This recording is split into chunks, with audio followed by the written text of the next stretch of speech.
semua? Kami dari kelompok terakhir ingin mempresentasikan hasil diskusi kami. Sebelum kami mempresentasikannya, perkenalkan kami. Nama saya Angelina Stefani Sinanda dengan NPM 223. Nama saya Ronald Indra Marina NPM 44. Nama saya Jadis Benjak NPM 44. Nama saya Jadis Panipurwa NPM 43. Saya Rina Sofi NPM 10. Oke, ada pembahasan yang akan kita bahas yaitu tentang keterampilan mengajar kelompok kecil dan perorangan. Nah, adapun welcoming tadi siapa dulu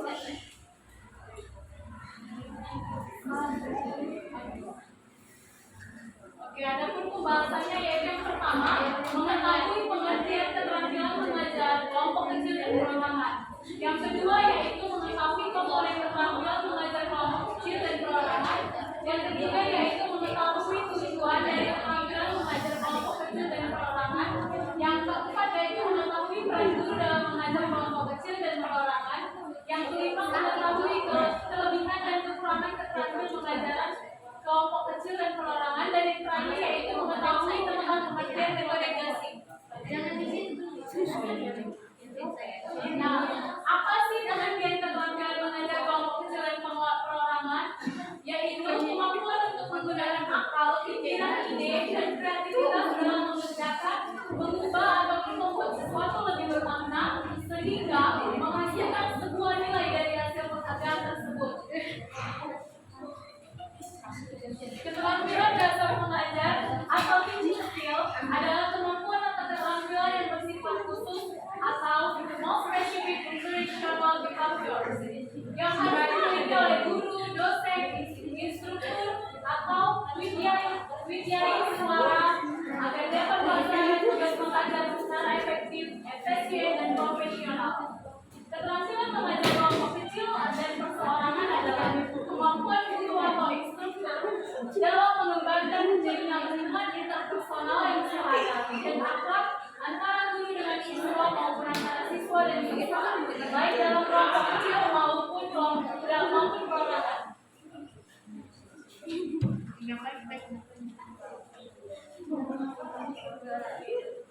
Selanjutnya yaitu komponen keterampilan mengajar kelompok kecil dan perorangan. Yang pertama, keterampilan mengadakan pendekatan pribadi yang ditampilkan dengan cara A. Menunjukkan kehangatan dan kepekaan terhadap kebutuhan dan perilaku siswa. B. Mendengarkan dengan penuh rasa simpati gagasan yang dikemukakan siswa. D. Merespon secara positif pendapat siswa. Dan D. Membangun hubungan berdasarkan rasa saling percaya. Yang kedua, keterampilan mengorganisasikan kegiatan pelajaran yang menunjukkan dengan orientasi umum, kemampuan, tugas dan cara mengerjakannya, memvariasikan kegiatan untuk mencegah timbulnya kebosanan siswa dan belajar, membentuknya komponen yang tepat dan mengkoordinasikan kegiatan. Yang ketiga, keterampilan membimbing dan memberikan kemudahan belajar yang ditampilkan dengan cara memberikan penguatan secara tepat, melaksanakan supervisi proses awal, melaksanakan supervisi proses lanjut, dan melaksanakan supervisi kemajuan.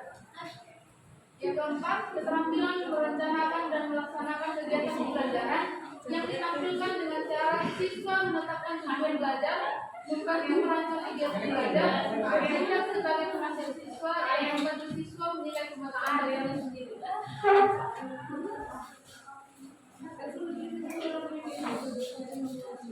Baiklah, saya akan lanjutkan materi yaitu tujuan dari keterampilan mengajar kelompok kecil dan perorangan. Adapun beberapa tujuan keterampilan mengajar perorangan sebagai berikut. Yang pertama, memberikan rasa tanggung jawab yang lebih besar kepada peserta didik. Yang kedua, mengembangkan daya kreatif dan sifat kepemimpinan pada peserta didik. Yang ketiga, memberikan kesempatan kepada peserta didik untuk belajar lebih aktif. Yang keempat, membentuk hubungan yang lebih akrab antara pendidik dan peserta didik maupun peserta didik. Adapun tujuan dari keterampilan mengajar kelompok kecil antara lain: 1. Meningkatkan kualitas pembelajaran melalui dinamika kelompok. Kedua, memberikan kesempatan memecahkan masalah untuk berlatih memecahkan masalah dan cara hidup secara rasional dan demokratis. Yang ketiga, memberikan kesempatan kepada peserta didik untuk mengembangkan sifat sosial dan semangat gotong royong. Yang keempat, penggunaan dalam kelas. Dan yang kelima, variasi perorganisasian.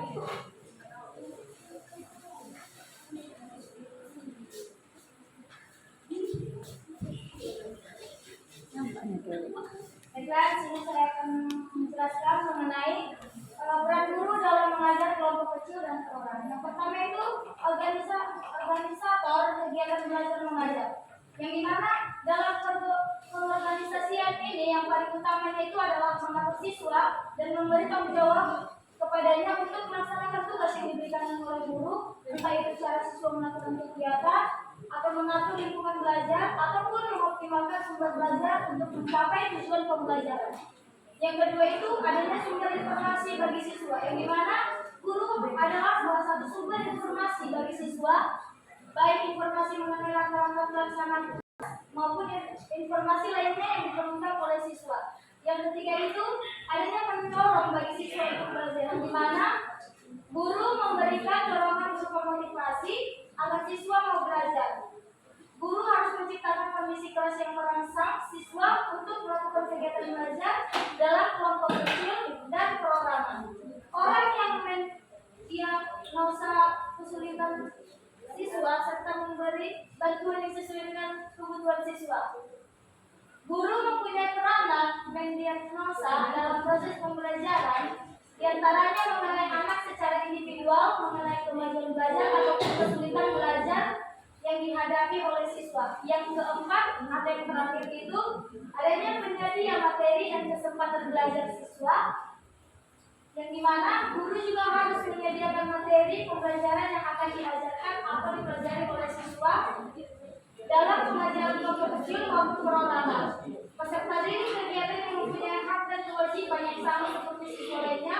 Ini berarti guru ikut menyumbangkan pendapatnya, menyelesaikan masalah atau mencari kesepakatan bersama bagaimana lainnya melakukannya. Selanjutnya akan dikasih kepada teman saya.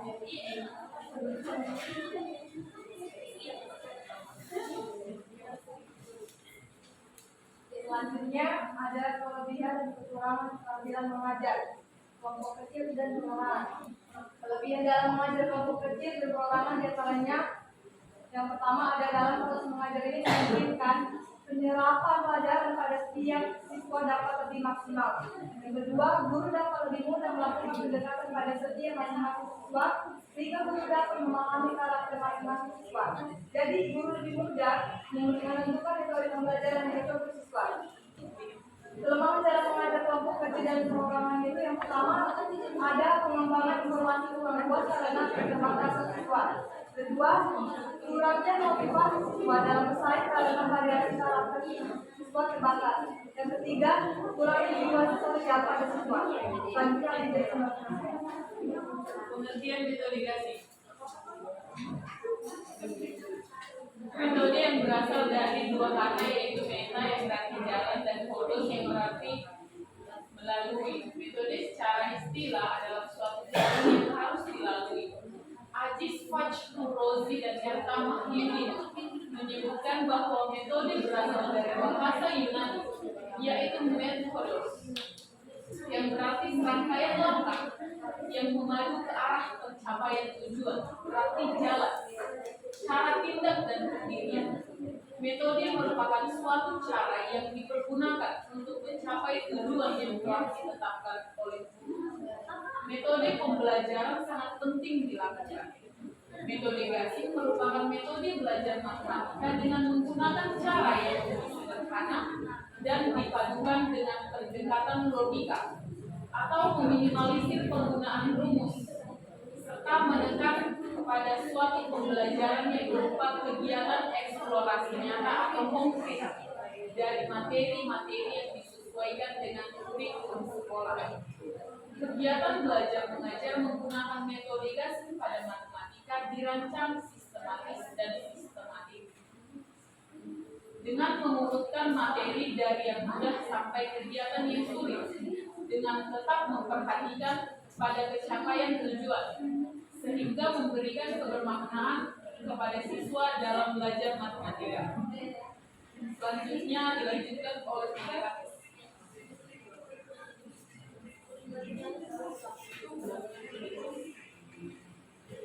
Baik teman-teman, sekian hasil diskusi dari kami atas mempresentasikan terkait judul kelompok perorangan dan pribadi. Apakah ada dari teman-teman sekalian yang ingin bertanya? Kami persilahkan. Buat saudari Dame, saya persilahkan.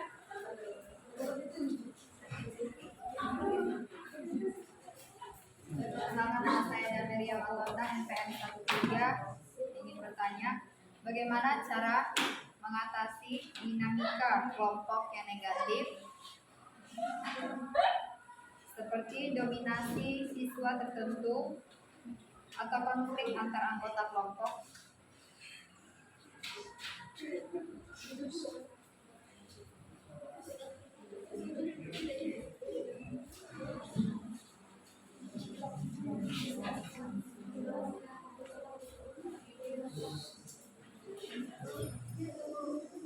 Untuk saudari Siswa, saya persilakan.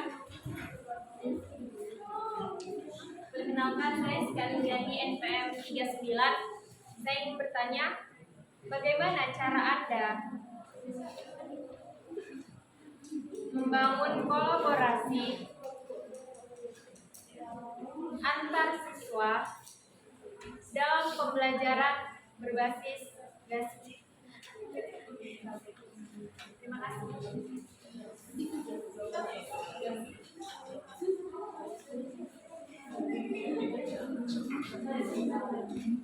Untuk saudari Novita, saya silakan. Iya.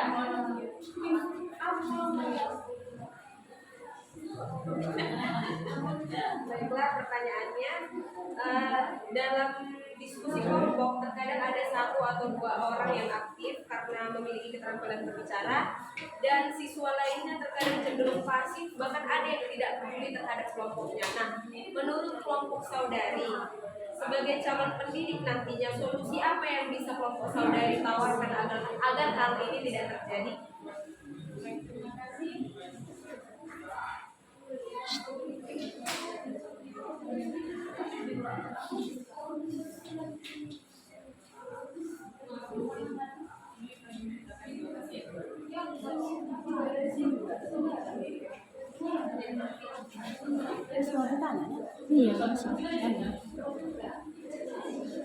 Baik, untuk saudari Sonia, saya persilakan.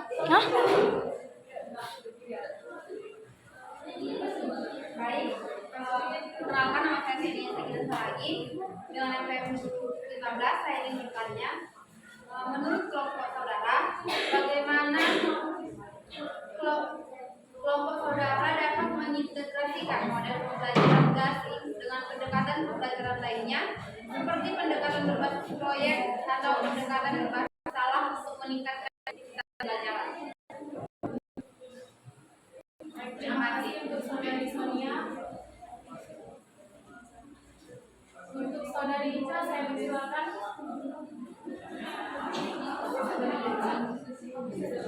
Baik, pertanyaan saya, bagaimana kelompok saudara menjaga agar suasana diskusi tetap konstruktif ketika terdapat konflik yang muncul dan diskusi kelompok perorangan? Baik, terima kasih untuk saudari Ica.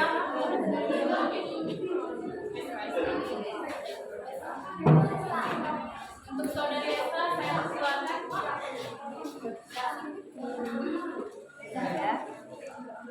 Perkenalkan, nama saya Esra Silitonga, UPM 11. Menjadi pertanyaan saya, bagaimana cara mengukur efektivitas metode pembelajaran GASI dalam meningkatkan pemahaman siswa berbagai tingkat pendidikan dari SD sampai SMA? Baik, terima kasih untuk saudari Esa akan menjawab jawaban dari saudari Siska. Baiklah, saya akan menjawab pertanyaan dari saudari Siska. Ini pertanyaannya. Jadi, bagaimana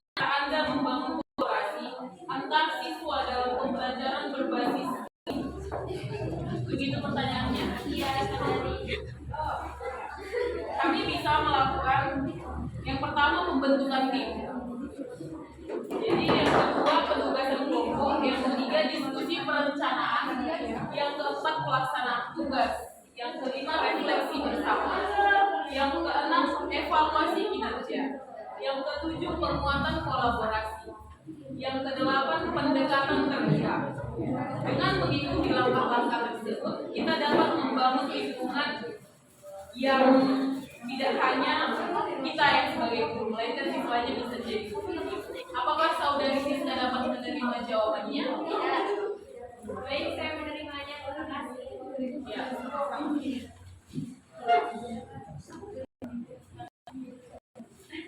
Teman kami Rizal itu akan menjawab pertanyaan jawab dari saudari Sonia. Baiklah, di sini saya akan mencoba menjawab pertanyaan dari saudari Sonia, di mana pertanyaannya, menurut kelompok saudari, bagaimana cara agar dapat mengintegrasikan model pembelajaran gasing dengan pendekatan pembelajaran lainnya, seperti pendekatan berbasis proyek atau pendekatan berbasis masalah untuk meningkatkan efektivitas pembelajaran? Itu pertanyaannya. Nah, di sini kami menjawab ada beberapa berikut cara untuk melakukan integrasi tersebut. Yang pertama itu mengidentifikasi tujuan pembelajaran yang jelas, yang dimana adanya tujuan pembelajaran gasing tersebut memastikan konsep yang dipahami dengan cara yang mudah dan menyenangkan. Terus yang kedua, adanya mengembangkan proyek atau masalah yang relevan, yang dimana itu konteksnya harus menarik. Yang keduanya itu keterkaitan dengan konsep gasing, seperti memastikan proyek atau masalah yang dipilih atau dipecahkan dengan penerapan konsep-konsep yang telah diajarkan melalui model pembelajaran gasing. Yang ketiga, ada merancang efektivitas pembelajaran, yang dimana ada langkah-langkah gasing dan integrasi dengan proyek atau masalah. Dan yang keempat, menggunakan pendekatan kolaboratif. Kelima, pembelajaran yang berpusat pada siswa. Dan keenam, penggunaan teknologi dan sumber daya. Ketujuh, evaluasi dan refleksi, yang dimana ada penilaian berkelanjutan, refleksi siswa, seperti mendorong siswa untuk merefleksikan pengalaman belajar mereka, apa yang telah mereka pelajari, bagaimana mereka bisa menerapkan buat tersebut. Apakah saudari Sonia dapat menerima kami? Ya, baik, saya menerimanya. Terima kasih.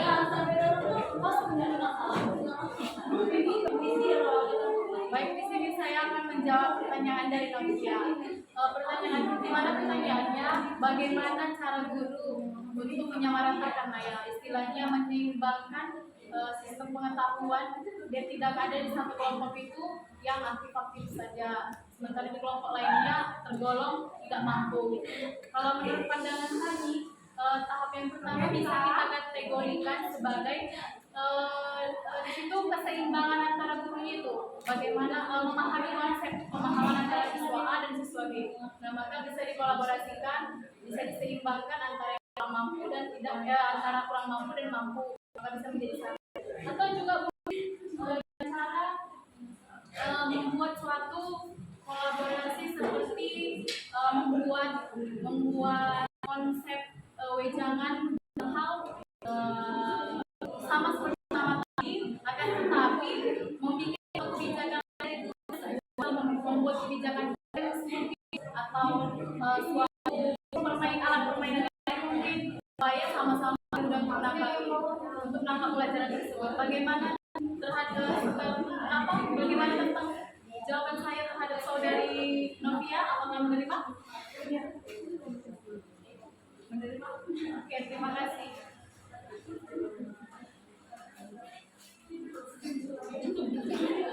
Baik, saudari Jessica akan menjawab pertanyaan dari saudari Ika. Baik, Baik, di sini saya akan menjawab pertanyaan dari saudari Ida, di mana pertanyaannya, bagaimana kelompok saudara dijaga agar suasana diskusi tetap konstruktif ketika terdapat konflik yang muncul selama diskusi kelompok ini? Untuk menjaga agar suasana diskusi tetap konstruktif ketika terdapat konflik, dapat melakukan tindakan seperti berikut. Sebelum melakukan diskusi, disepakati dulu aturan dasar bersama seperti menghargai pendapat orang lain, tidak memotong pembicaraan dan berbicara satu persatu. Yang kedua, dorong anggota kelompok untuk memfokuskan diskusi pada masalah yang dihadapi, bukan pada karakter atau kepribadian individu. Hal ini dapat membantu mengurangi ketegangan pribadi. Yang ketiga, gunakan bahasa yang netral. Hindari penggunaan bahasa yang emosional atau menyalahkan. Gunakan bahasa yang netral dan konstruktif untuk menyampaikan pendapat dan perasaan. Dan yang keempat, aktif mendengarkan. Latih anggota kelompok untuk mendengarkan dengan penuh perhatian tanpa interupsi. Mendengarkan secara aktif menciptakan lingkungan yang terbuka dan empatik. Sekian jawaban saya pada penerima. Terima kasih. Baik, saudari Joito masih menjawab pertanyaan dari saudari Esra. Baiklah, di sini saya akan menjawab pertanyaan dari saudari Esra, yang dimana pertanyaannya bagaimana cara mengukur efektivitas metode pembelajaran GASI dalam meningkatkan pemahaman siswa berbagai tingkat pendidikan dari SD sampai SMA. Yang pertama ada penilaian formatif dan sumatif, yang dimana penilaian formatif itu seperti kuis, tes tingkat. Yang kedua pengamatan kelas seperti observasi, yang dimana penilaian sumatif itu ada seperti tes akhir yang diberikan seperti selesai satu bab atau satu tema yang dipelajari di kelas itu, di sekolah itu. Yang kedua itu ada analisis data hasil belajar, yang dimana analisis data hasil belajar itu seperti perbandingan nilai, yang dimana membandingkan nilai siswa sebelum dan sesudah penerapan metode GASI untuk melihat peningkatan pemahaman. Yang ketiga ada kuesioner dan survei. Yang keempat itu ada portofolio siswa, yang dimana menyangkut dokumentasi proses belajar seperti mengumpulkan kerja siswa yang mencakup berbagai tugas atau proyek yang diberikan oleh guru. Terus yang kelima ada evaluasi keterampilan berpikir kritis dan pemecahan masalah. Yang keenam itu ada observasi dan wawancara, dan yang terakhir itu adalah ada analisis longitudinal. Apakah saudari Esra menerima jawaban kami? Ya, saya menerimanya. Baik, saudari Dea akan menjawab pertanyaan dari saudari Dami. Baik, di sini saya akan menjawab pertanyaan dari saudari Damai, di mana pertanyaannya itu bagaimana cara mengatasi dinamika kelompok yang negatif seperti dominasi siswa tertentu atau konflik antar kelompok. Untuk mengatasi dinamika kelompok yang negatif itu yang pertama komunikasi terbuka. Mendorong komunikasi terbuka di antara anggota kelompok untuk memahami perasaan, kebutuhan, dan kontribusi masing-masing anggota. Kedua, pembagian peran. Menetapkan peran yang jelas terhadap di dalam kelompok untuk mencegah dominasi siswa tertentu dan meningkatkan keterlibatan semua anggota. Dan ketiga, pendekatan mediasi. Memfasilitasi sesi mediasi untuk membantu anggota kelompok menyelesaikan konflik dengan cara yang konstruktif dan saling menghormati. Yang keempat, penghargaan terhadap keragaman. Mendorong penghargaan terhadap keragaman pendapat, kemampuan, dan kebutuhan setiap anggota kelompok untuk menciptakan lingkungan yang inklusif dan saling mendukung.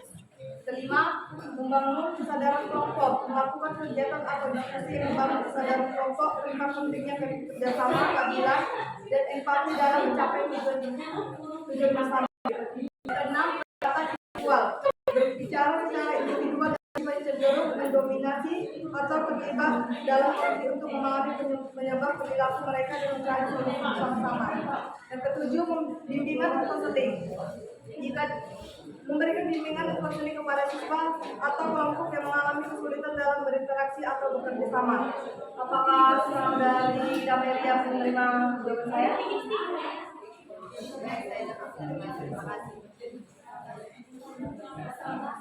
Baik teman-teman, setelah pembahasan mulai dari awal pembahasan hingga pertanyaan, sebelum kami melakukan kesimpulan, baiknya kita mengambil satu kata kebijakan, word of wisdom. Anyone who stop learning is old, whether I'm 20 or 80. Anyone who keeps learning stay young. The meaning is, siapapun yang berhenti belajar adalah kuno. Baik dia yang berumur 20 atau 80 tahun, siapapun yang terus belajar, ia akan tetap muda. Henry Ford said.